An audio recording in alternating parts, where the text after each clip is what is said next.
Good evening बच्चों। Electric field के classical question में आप सभी का स्वागत है। ये क्वेश्चन इसलिए अच्छा है क्योंकि ये क्वेश्चन प्रोजेक्टाइल मोशन जो हमने क्लास 11th में पढ़ा था उसके कॉन्सेप्ट को लेके आता है क्लास 12th में। ओके, तो क्वेश्चन पढ़ते हैं। देखो क्वेश्चन क्या लिखा है। एक चार्ज्ड पार्टिकल है जिसका मास है 1 किलो, जिसमें चार्ज है 2 माइक्रोकूलम्स का, जिसको 20 मीटर पर सेकेंड की स्पीड से 45 डिग्री के एंगल पे फेंका गया है। ओके, तो चलो डायग्राम बना लेते हैं। 20 मीटर पर सेकेंड की स्पीड से इसको फेंका गया है कितने एंगल पे, तो भैया 45 डिग्री पे। तुरंत इसके कंपोनेंट बना लो, मेरे को कंपोनेंट बनाना बहुत पसंद है। ये हो गया 25 साइन 45 कितना होता है, तो 1/√2, तो ये हो गया 20/√2 मीटर पर सेकेंड। ये हो जाएगा 20 cos 45, cos 45 भी होता है 1/√2, तो ये भी हो जाएगा 20/√2 मीटर पर सेकेंड। ओके, अब मैं क्या करता हूँ, चीज़ों को अलग अलग लिख देता हूँ क्योंकि ये 2 डायमेंशनल क्वेश्चन है। यहाँ पे 2 डायरेक्शन है, इसलिए मैं चीज़ों को क्या कर रहा हूँ, अलग अलग लिख रहा हूँ। ओके, तो बच्चों यहाँ पे आपका मैं लिख रहा हूँ एक्स डायरेक्शन के बारे में, यहाँ पे लिख रहा हूँ वाई डायरेक्शन के बारे में। यू वाई का मतलब है initial velocity in the Y direction कितनी आई थी भैया, तो 20 मीटर पर सेकंड आई थी। और मैंने यहाँ प्लस लगा दिया क्योंकि मैं हमेशा ऊपर के डायरेक्शन को प्लस लेता हूँ, नीचे के डायरेक्शन को क्या लेता हूँ, माइनस लेता हूँ। आप चेंज भी कर सकते हैं, ठीक है। अच्छा, अब जब ये पार्टिकल ऐसा जा रहा है, ओके, जब ये पार्टिकल ऐसा जा रहा है वाई डायरेक्शन में, मैं किसकी बात कर रहा हूँ, वाई डायरेक्शन की बात कर रहा हूँ। वाई डायरेक्शन में तो एक ही फोर्स लग रहा है, वाई डायरेक्शन में एक ही फोर्स लग रहा है जिसका नाम है फोर्स ऑफ ग्रेविटी। और जब ऑब्जेक्ट में वाई डायरेक्शन में लगने वाला एकमात्र फोर्स फोर्स ऑफ ग्रेविटी होता है, तब उसका acceleration in the Y direction इस कोऑर्डिनेट इस साइन कन्वेंशन के हिसाब से हम हमेशा -g लेते हैं। -g मतलब -10 मीटर पर सेकेंड स्क्वायर। ओके, यदि आपने ऊपर को प्लस लिया और नीचे को माइनस लिया है, तो नो मैटर बॉडी ऊपर जाए या बॉडी नीचे जाए, आपके जी में हमेशा माइनस का साइन कन्वेंशन आएगा।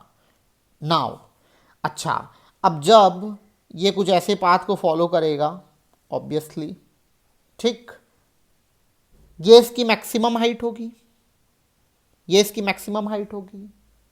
ओके, इलेक्ट्रिक फील्ड हो या ना हो, it will follow a path like this. Okay, ये इसकी कौन सा पॉइंट है, मैक्सिमम हाइट का पॉइंट है। और मैक्सिमम हाइट में जब जब ऑब्जेक्ट की मैं वेलोसिटी देखूं तो पूरी किस डायरेक्शन में हो जाती है, एक्स डायरेक्शन में हो जाती है। किस डायरेक्शन में हो जाती है, एक्स डायरेक्शन में। मतलब वेलोसिटी का यदि मैं यहाँ पे वाई कंपोनेंट की बात करूं, वेलोसिटी की वाई कंपोनेंट यहाँ पे कितना हो जाता है, 0 हो जाता है। ओके, मैक्सिमम हाइट में वेलोसिटी का वाई कंपोनेंट हमेशा क्या होता है, 0 होता है। तो V Y vector equal to क्या हो जाएगा, 0। कहाँ पे, एट मैक्सिमम हाइट। अब मैं यहाँ से टाइम निकाल लेता हूँ, क्या निकाल लेता हूँ, टाइम। और मैक्सिमम हाइट जाने का टाइम को मैं नाम दे रहा हूँ टी एम। क्या नाम दे रहा हूँ, टी एम। ओके, तो अपने को पता है एक formula, that V is equals to क्या होता है, यू प्लस ए टी, बचपन से जानते हैं इसको। ओके, इसको वाई में लगा रहे हैं तो सब जगह वाई लिख देते हैं। वी वाई मैक्सिमम हाइट में 0 है, यू वाई कितना आया, तो 20/√2 आया है। ए वाई कितना होता है, -10। ओके, और जब मैंने वी वाई 0 पुट किया मतलब मेरे को जो टाइम मिल रहा है वो टी एम मिल रहा है, मैक्सिमम हाइट जाने का टाइम मिल रहा है। तो यहाँ से टी एम यदि मैं सही हूँ तो इट विल बी 20√2/10, मतलब 2/√2 हो जाएगा। या इसको अच्छे से लिखो तो √2 सेकेंड्स हो जाएगा, ठीक है।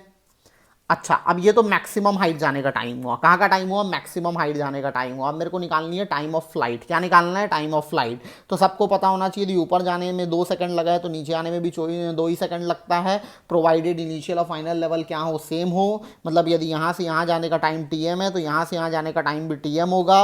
और यहाँ से यहाँ जाने का टाइम क्या कहलाता है, टी एफ कहलाता है। और टी एफ और टी एम में इसलिए क्या रिलेशन बन जाएगा, it will be equal to 2 TM। मतलब आपका टोटल टाइम क्या हो जाएगा, 2√2 सेकंड हो जाएगा। कितना हो जाएगा, 2√2 सेकंड।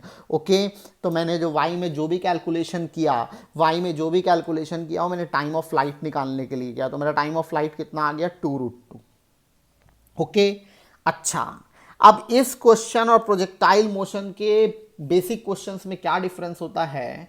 जो हमने क्लास 11th में प्रोजेक्टाइल मोशन पढ़ा था उसमें ऑब्जेक्ट में एक ही फोर्स लगता था, जो फोर्स ऑफ ग्रेविटी होती थी, जो वाई डायरेक्शन में होती थी। बट इस क्वेश्चन को इसलिए अच्छा माना गया है क्योंकि इस क्वेश्चन में आपको एक्स डायरेक्शन में एक इलेक्ट्रिक फील्ड अलग से दे दी है। देखो बोला होगा the space contains a uniform horizontal electric field. Horizontal मतलब एक्स डायरेक्शन में आपको एक अलग से क्या दी है, इलेक्ट्रिक फील्ड दी है। इससे पहले एक्स डायरेक्शन में जो फोर्स हम लोग लेते थे वो क्या लेते थे, जीरो लेते थे। इससे पहले हम लोग एक्स डायरेक्शन में फोर्स क्या लेते थे, जीरो लेते थे, जो हमने क्लास 11th में प्रोजेक्टाइल मोशन पढ़ा था। अब क्योंकि अब यहाँ पे आपको एक इलेक्ट्रिक फील्ड दे दी है जिसका डायरेक्शन एक्स डायरेक्शन है, इसीलिए आपको यहाँ पे एक नया नहीं, आपको एक क्या लेना पड़ेगा, एक्स डायरेक्शन में फोर्स लेना पड़ेगा। जहां इलेक्ट्रिक फील्ड है वहां पे क्या होगा, इलेक्ट्रिक फोर्स होगा। ओके, और इलेक्ट्रिक फोर्स है तो एक्स डायरेक्शन में भी एक एक्सेलरेशन आएगा।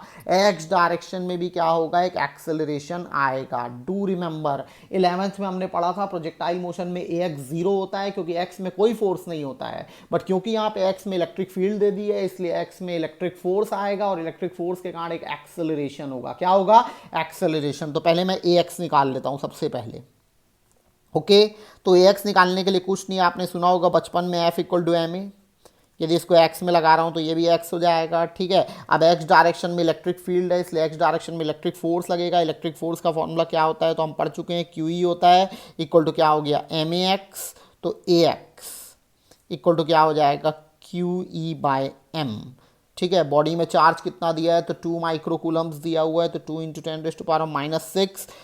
इलेक्ट्रिक फील्ड भी दी होगी, देखो दी है 2 इंटू 10⁻7 अपॉन मास दिया है 1, तो ये मेरे ख्याल से हो जाएगा भैया 40 मीटर पर सेकंड स्क्वायर। 40 मीटर पर सेकंड स्क्वायर। यही चीज इस क्वेश्चन को क्लास 11th के प्रोजेक्टाइल मोशन से क्या करती है, अलग करती है। ओके, हमने यहाँ पे क्या किया है, एक्सेलरेशन निकाला है एक्स डायरेक्शन में। अच्छा, अब आपको रेंज निकालने बोला है। क्या निकालने बोला है, रेंज।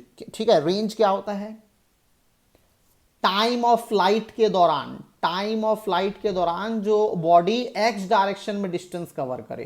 टाइम ऑफ फ्लाइट के दौरान जो बॉडी एक्स डायरेक्शन में डिस्टेंस कवर करे उसी को हम लोग क्या बोलते हैं, रेंज बोलते हैं। मतलब यहां पे ये मेरा क्या हो जाएगा, रेंज हो जाएगा। ये मेरा क्या हो जाएगा, रेंज हो जाएगा। तो रेंज का मतलब क्या है बच्चों,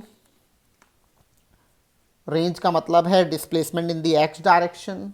ओके, तो हमने एक फॉर्मूला पढ़ा है बचपन में, ut plus half AT²। Hopefully आपको याद है। तो ये हो गया ux, ये हो गया ax। ठीक है, नाउ ux कहाँ गया, ux इसको हम लोग ux बोलेंगे। देखो ux इनिशियल वेलोसिटी का x कंपोनेंट जिसकी वैल्यू कितनी है तो 20√2 है। कितनी है, 20/√2 है। कितनी है, 20/√2 है। ओके, टाइम में निकाल चुका हूँ, कितना है, 2√2 सेकेंड है। 2√2 सेकेंड है प्लस हाफ। एक्सेलरेशन भी मैं निकाल चुका हूँ, एक्सेलरेशन मेरा कितना आया था तो भैया 40 आया था। फिर टाइम निकाल चुका हूँ जो मेरा आया है 2√2 का, ये क्या हो जाएगा, होल स्क्वायर। तो बस अब इसको सॉल्व करना है। ओके, √2 कट गया, 20 इंटू 2 कितना हो गया 40, प्लस ये कितना हो जाएगा भैया 4 दूनी 8। ठीक है, और ये 2 से फिर जाएगा तो 4, ये हो जाएगा 160 और टोटल आएगा आपका 200 मीटर्स। कितना आएगा, 200 मीटर्स। तो बहुत ही अच्छा क्वेश्चन है, क्लासिकल क्वेश्चन है जो इलेक्ट्रिक फील्ड ओके और प्रोजेक्टाइल मोशन को आपस में क्या करता है, आपस में मिलाता है, कंपेयर नहीं करता है। कंपेयर एक बहुत ही गलत वर्ड है। ठीक है, मिलाता है। ओके, तो मेरे प्यारे बच्चों इस क्वेश्चन को ध्यान से देखना, बहुत ही प्यारा क्वेश्चन है, दुनिया की हर अच्छी बुक में आपको मिलेगा ये। ओके, तो मिलते हैं नेक्स्ट वीडियो में।